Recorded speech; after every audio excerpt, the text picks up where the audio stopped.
the Commission does want to increase its powers. Yes, it is a non-elected body, and I do not want the Commission to increase its powers against this House. So, of course, we are differing. Of course, the chairman or the president of the Commission, Mr. Delors, said at press conference the other day that he wanted the European Parliament to be the democratic body of the community. He wanted the Commission to be the executive, and he wanted the Council of Ministers to be the Senate. No, no, no.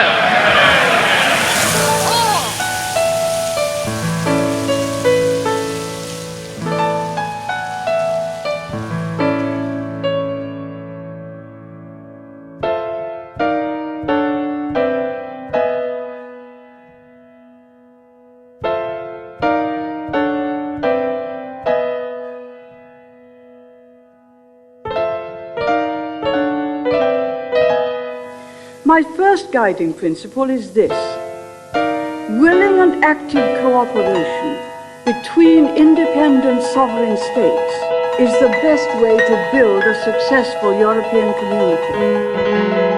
I don't own the powers given to me by my electors. I borrow them and I hand them back at the end. And if, when they go back to the election, I say, I'm sorry, but the country is now going to be governed by commissioners in Brussels, they say, what have you done?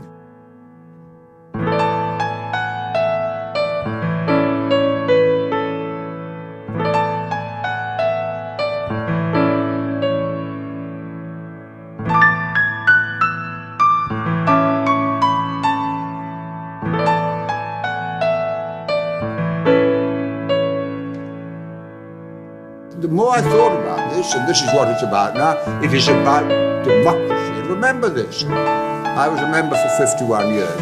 Members of Parliament are lent the powers of their constituents, and they have to return those powers undiminished at the end. It's not for members of Parliament to give away the powers that were lent to them, because they don't belong to members of Parliament, they belong to the electorate.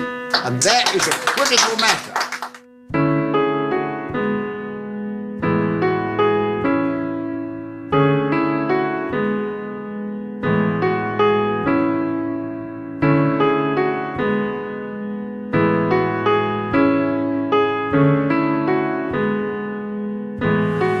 We in Britain are rightly proud of the way in which, since Magna Carta in the year 1215, we have pioneered and developed representative institutions to stand as bastions of freedom.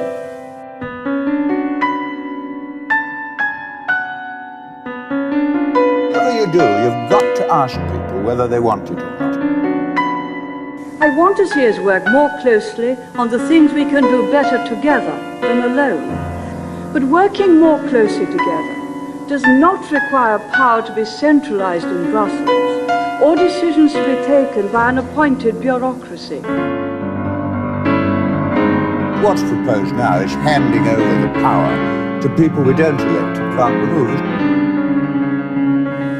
Europe is not the creation of the Treaty of Rome, nor is the European idea the property of any group or institution. And we live in a continent where increasingly power has gone to a group of people who are not elected, cannot be removed, and don't have to listen to us. Over the centuries, we have fought to prevent Europe from falling under the dominance of a single power. Utopia never comes, because we know we shouldn't like it if it did.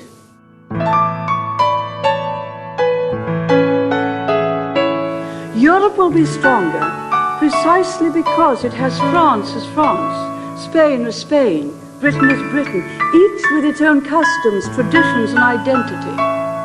It would be folly to try to fit them into some sort of identikit European personality. We have not successfully rolled back the frontiers of the state in Britain, only to see them reimposed at a European level, with the European superstate exercising a new dominance from Brussels. And it is the most bureaucratic, terrifying system in the world. To try to suppress nationhood and concentrate power at the center of a European conglomerate would be highly damaging and would jeopardize the objectives we seek to achieve.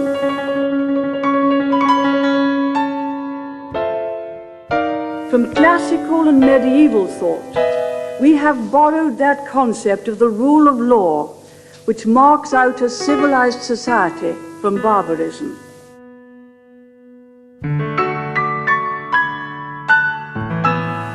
Let Europe be a family of nations, understanding each other better, appreciating each other more, doing more together, but relishing our national identity no less than our common European endeavor. Governments listen to people is because you get your power from the people. I mean, being an MP, you know this, we're in a very unusual position. You're one employee and 60,000 employers. Yes, we have looked also to wider horizons, as have others. And thank goodness for that, because Europe never would have prospered and never will prosper as a narrow-minded, inward-looking cloud.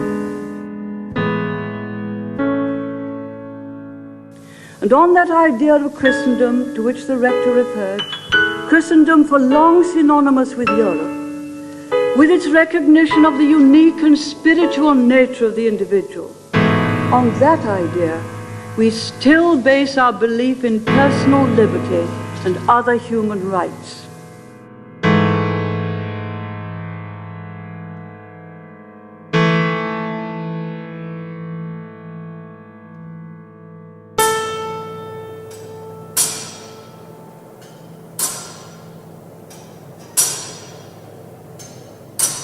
And if you do work with others, you can campaign to victory.